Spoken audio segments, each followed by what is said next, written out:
So I guess maybe we could already start it off. Hello, everybody. My name is Alexandra, and I'm happy to welcome you to today's Edible Cities Network workshop on measuring and managing the impact of your Edible City initiative. We're very happy to have Ina Säumel with us today, who's the project leader of the EdiCitNet project, and she will give us a short introduction to the project. We also have with us today Klaus Fichter. He's the director of the Borderstep Institute for Innovation and Sustainability, and he will provide us with some insights on the conceptual basis of impact management.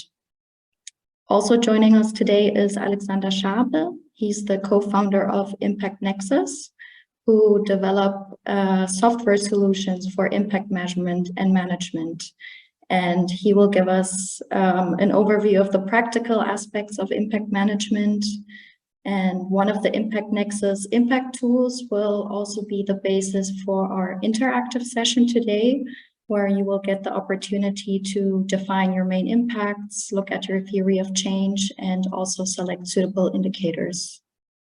And we will close the session with a reflection round and discussing your possible next steps for your impact journey. So yeah, with that said, I'm happy to give the floor to Ina. Yeah, thank you. Yeah, I also want to only share some small slides about the EdiCitNet project for those of you that are the first time in one of our seminars. And yeah, on the next slide, yeah, I want to share with you what we understand by the term edible city solutions. You can see here the triangular of the sustainability. We have economic, socio-cultural, and environmental benefits. And our edible city solutions are a wide range of different forms of urban farming, urban food production, distribution, and consumption. And very important for us is that they are linked and they use innovative principles of ecological design, closed material and energy flows.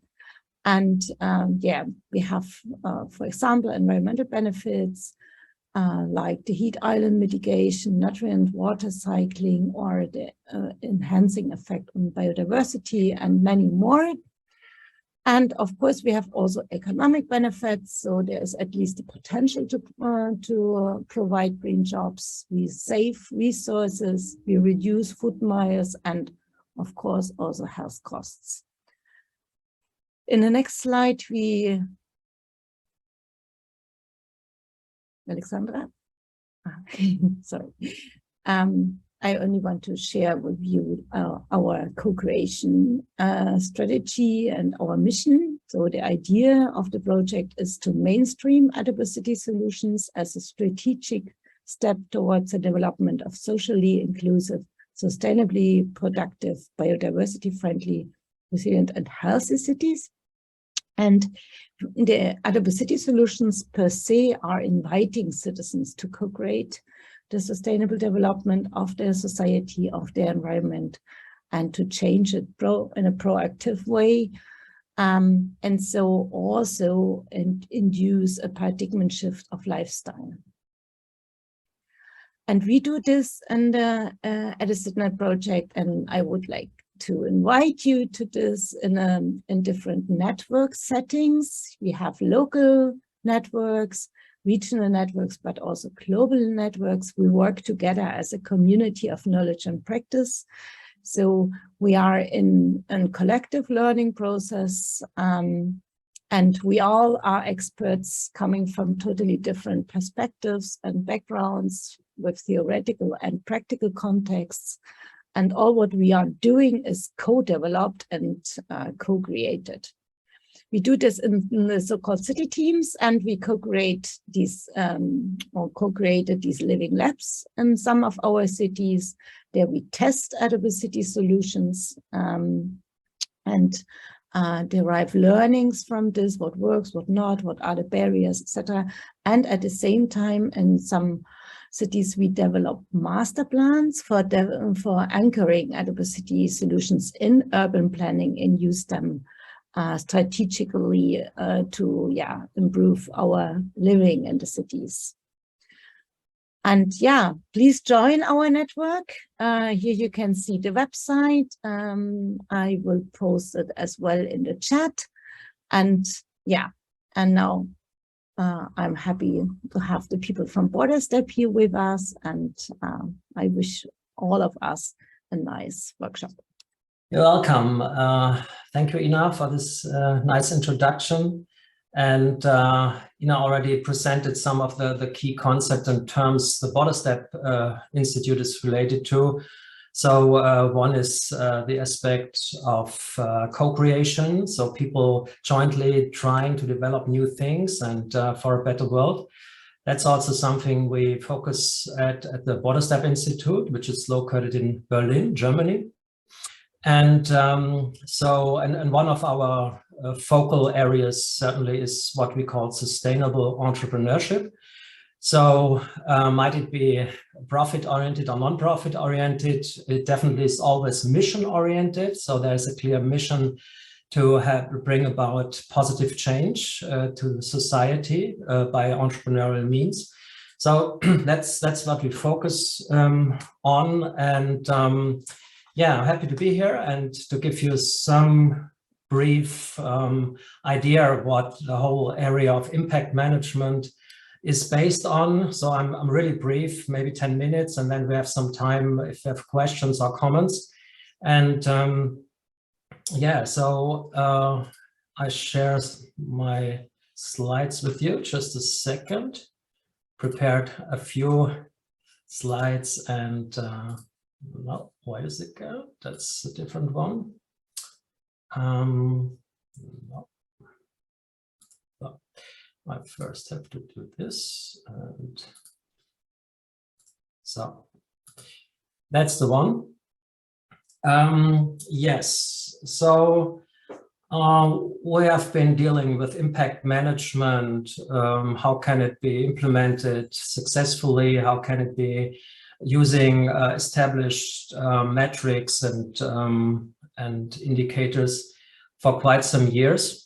And there are some basic concepts which all this is founded on, and so we have a very brief look at that. So don't worry, it's not getting too theoretical, and we're getting very practical soon. So when I hand over to Alexander, then we have the hands-on aspects. But just to have an idea of what this all is based on.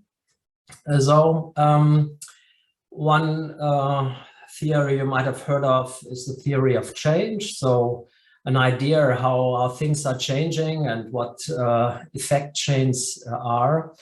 So this is not so much an academic topic, but really something each practitioner needs to think about. So what is my personal, or what is our idea, how we change things by our activities as an organization or initiative.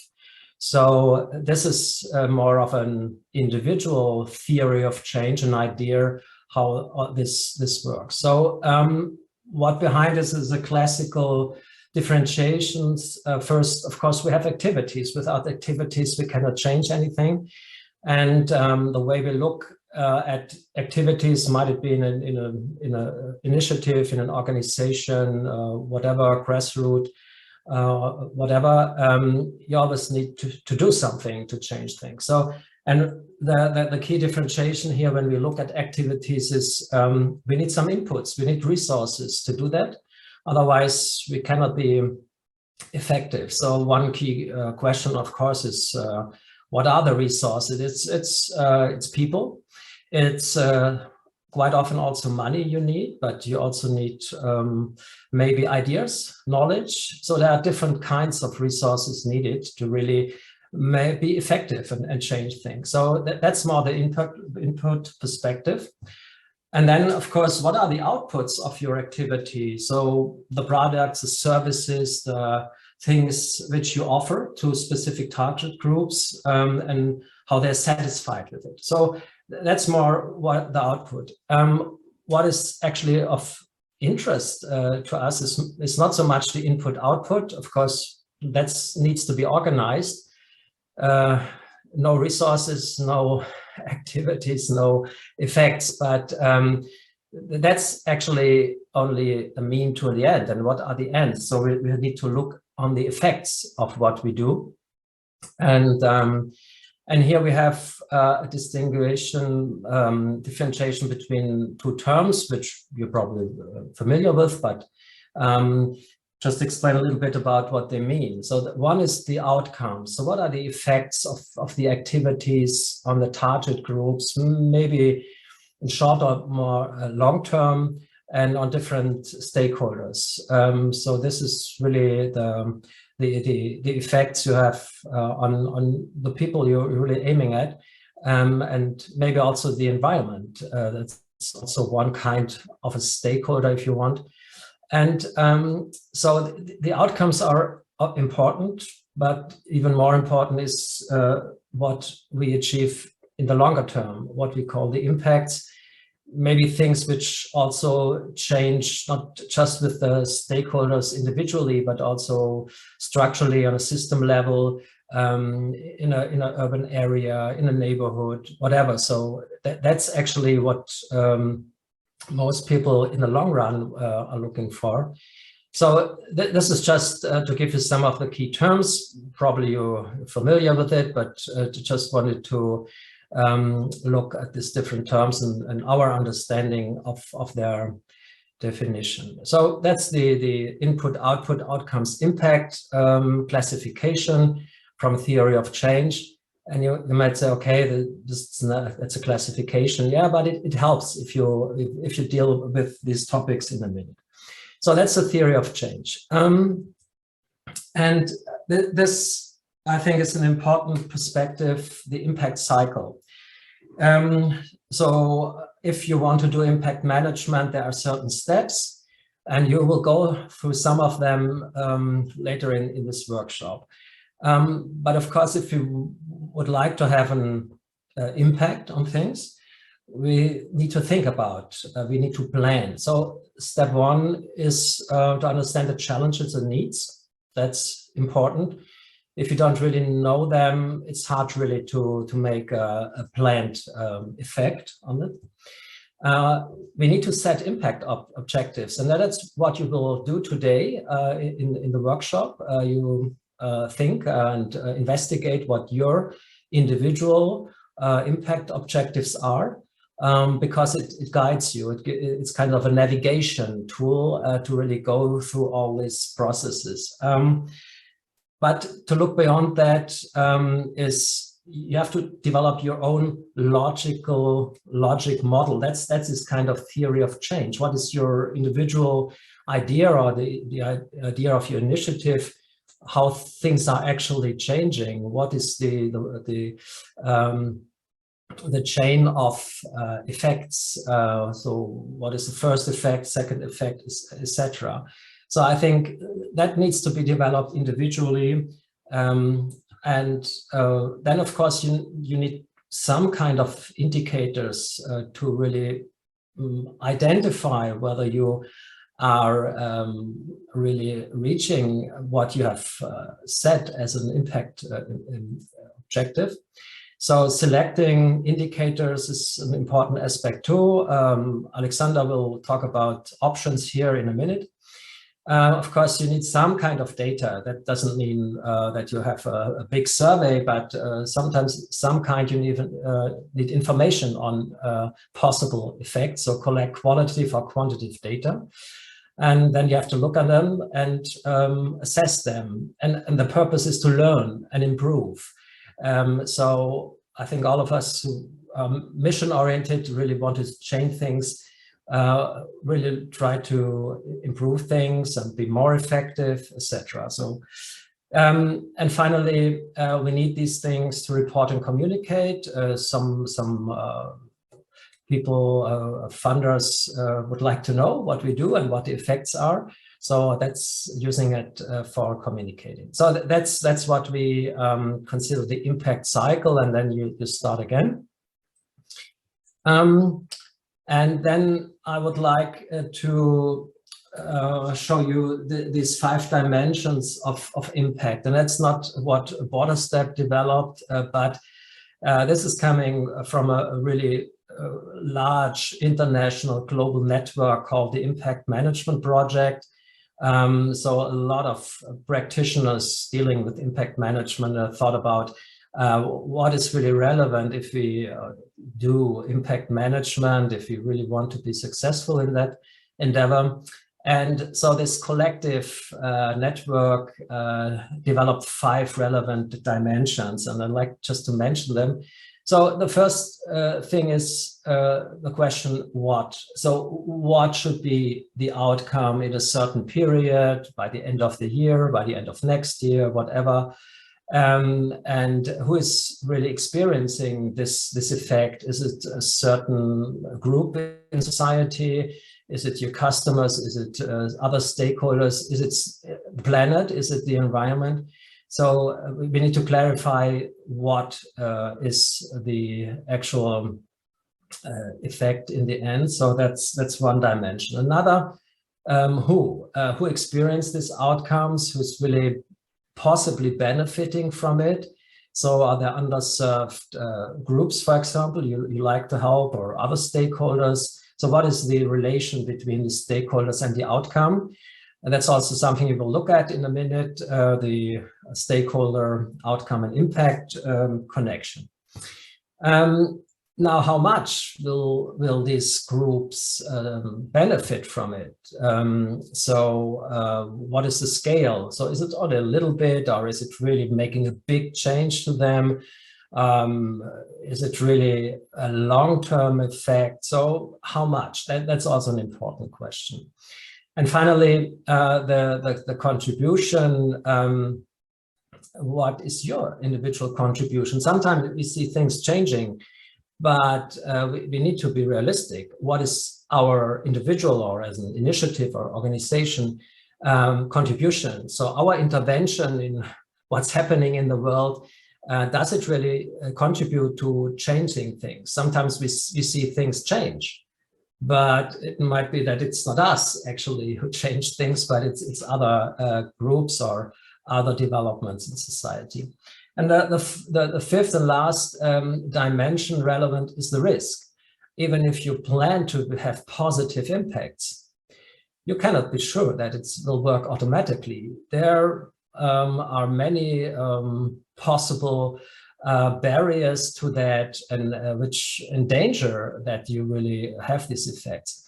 So what is the risk that the people or planet, that the impact really occurs?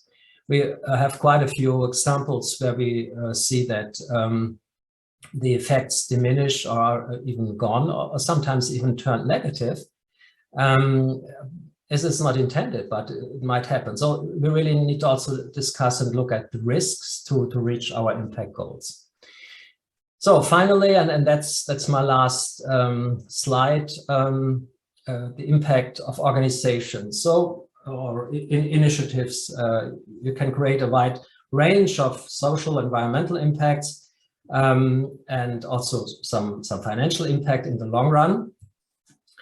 And here you see another way of differentiating impacts. So on the lower side here, you see the differentiation between negative and positive impacts. So if we talk about impacts, it's not always positive. Of course, we intend to have positive impacts, but it might also be negative.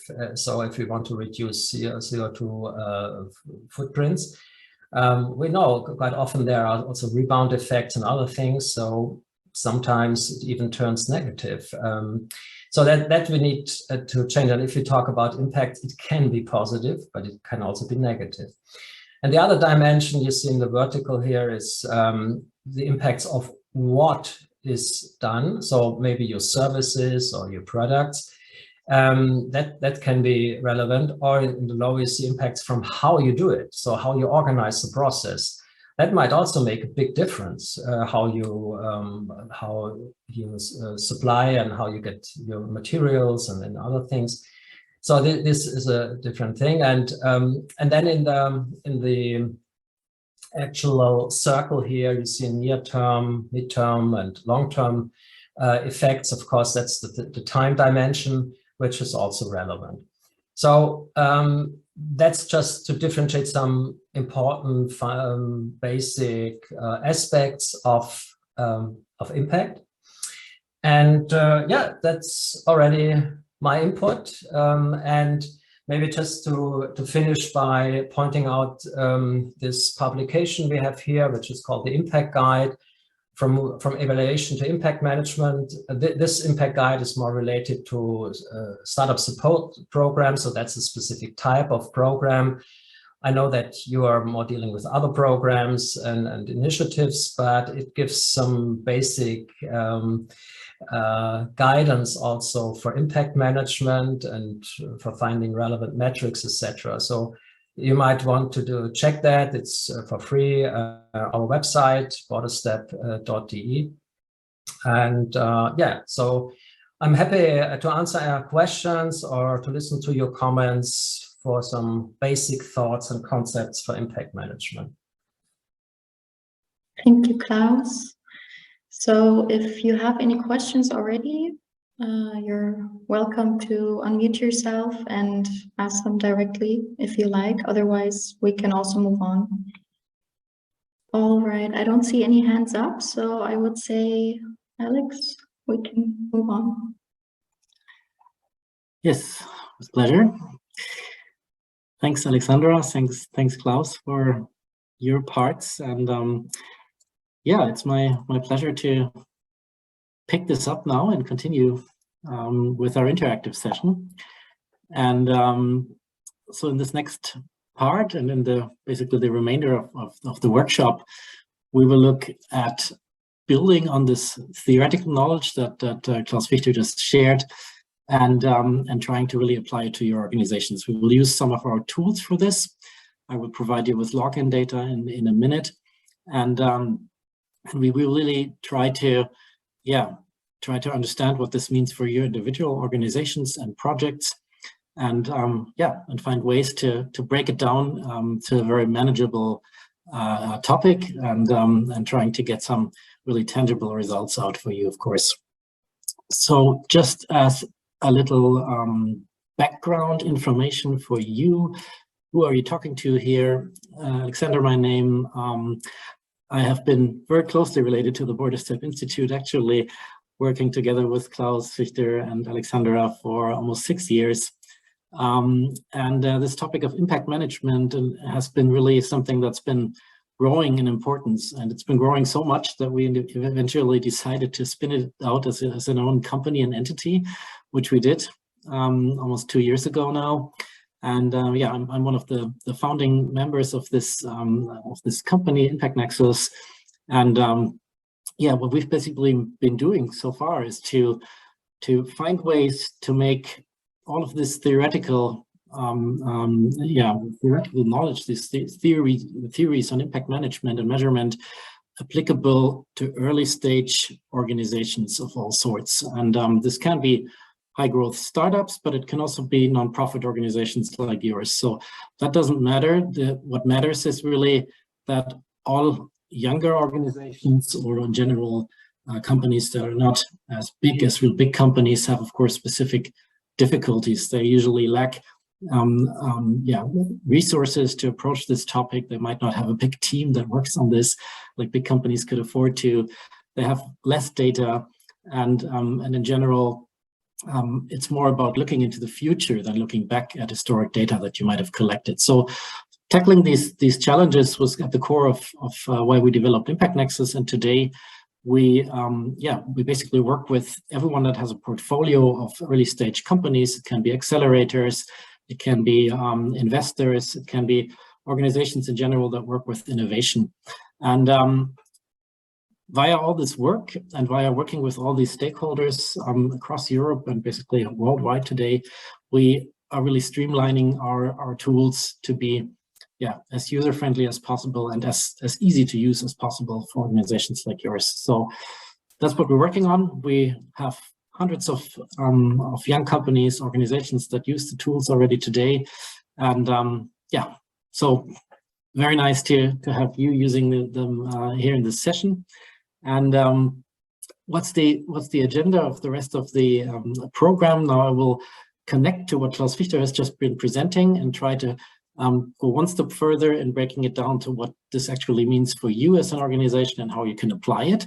We will then sign on to the ImpactNexus tool, where you will create your own accounts, and then we will go step by step through the impact goal module, one of our key impact management tools, have a little breakout session on a Miro board to draft some outcome stakeholder combinations, go back to the tool and enter a lot of data, and in the end reflect on the results and see how you can proceed from there. So that's the idea. What you can hopefully take away from this session will be hopefully some new insights on sustainability and impact management in general. You have hopefully defined your own impact goals or reflected on them if you already have some. You can definitely in the end download your own impact overview or report, and of course see these things in a dynamic way in a dashboard. And you have maybe developed some ideas on how you can develop all of this and use it in stakeholder discussions, whether that is internally with your team or whether it is towards external parties like donor organizations or funding organizations, whatever you're trying to achieve with that in the end. So that's the quick run through. We'll start with just a little bit more theory mixed in with the practical application in our tools. Now, Klaus Fichter just showed this, and I can just emphasize this again. Increasingly, really, the focus turns towards impact and moving away from a, let's say, more simple way at looking at sustainability. I mean, you all are probably somewhat connected to the discussions that we have in sustainability in general. Yeah, for some, ESG, environmental social governance, is a topic that is maybe not looking deep enough into sustainability. We agree, because ESG would only be a part of this impact circle. We're looking and we're trying to really look at the entire circle. So all the activities that your organization is connected to, everything that you cause intentionally or unintentionally in the short term, in the long term. So really looking at the full picture. And that, of course, makes it more complicated from a conceptual point of view. But in the end, that is, in our point of view, the most thorough look at really approaching this topic in your organizational level. Now, how have we designed the tool? And this is the tool that you will be using today. So our impact goal module, and the name already gives away some information on it. So we broke it down, and we kind of decided in the conceptual framework that we applied. Now we're sticking to impact management project logic. So the top-level international organization that Klaus Fichter also referred to. We're also sticking to other logics that have been developed internationally, like the SDGs, the Sustainable Development Goals, like regulation that is coming in several countries in the world, and also metric databases that I will show you later that kind of already define what type of variables, KPIs, or metrics you can use to measure impact. So we are connecting the tools to that. And the way we break it down is via kind of going the route to impact goal setting. And this is important in various ways to understand this. Now, because it makes it more manageable for you as an organization to approach different impact-related issues in your organization. Because, of course, you have a total impact, but that is very hard to really analyze in one piece. But by breaking it down to certain impact goals, it makes it much more applicable, and this is one kind of decision that we took in the beginning in developing these tools, and it's been reflected in stakeholder discussions ever since. Now, this helps to really reduce the complexity of the impact topic, and it really allows a more easy and quick entry point into the impact management for the whole organization. Yes, so this is in line with international standards.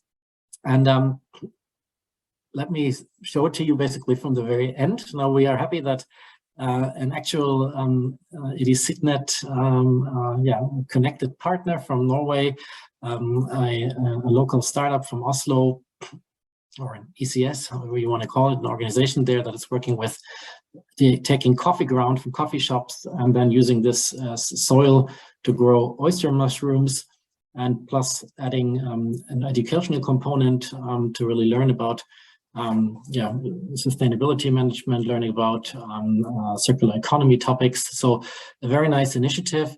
They agreed that we could share this this output here with you. So it's based partially on real data. And this is part of an output that you will be able to create after this workshop. So you have some basic information about your organization. You will describe basically the main area that you work in, the main problem you're trying to address with your initiative. And this is closely related to the impact cycle that Klaus Fichter mentioned. So first of all, in this overview, we kind of highlight that you have an understanding of the challenges and needs that it takes. Secondly, you set yourself impact objectives. We call them impact goals. And thirdly, you kind of develop your logic model, the theory of change. You pick indicators in step 4, and then you collect the actual data. And steps number 6, 7, and 8 then is something that, of course, you do on a continuous basis to really reflect on this data, try to develop strategies how to improve it, and of course, to either report on it or to communicate with your stakeholders. Now, the exports, so the PDF report that you see here, is optimized and designed for you to really cut it to the most important issues and important steps that you're taking, and use it as a basis for discussions internally and externally. And this is of course one way to manage this. Plus, in the tool, of course, you have the opportunity to really enter the data, to have everything in the dynamic way. What's your benefit, of course, with this? Now, using the tools that we're going to use today, you can create kind of your own sustainability or impact report in, depending on how much effort you put into it, in between 1 or 2 hours to 4 hours maybe of work time, and you have something that you can either put on your website or take into discussions, compared to creating a real impact report, maybe with the help of a consulting agency. It would be a lot more work and cost. Yes, so that's the goal, to have a look at how you create some qualitative impact goals and then connect that also to quantitative metrics. Yes, thank you for joining us today. Maybe just a quick remark. After we close the Zoom space, there will be a short survey of just 2-3 questions. You could give us a little feedback or also suggest topics for future workshops. And we hope to see you again soon. So take care. Thank you.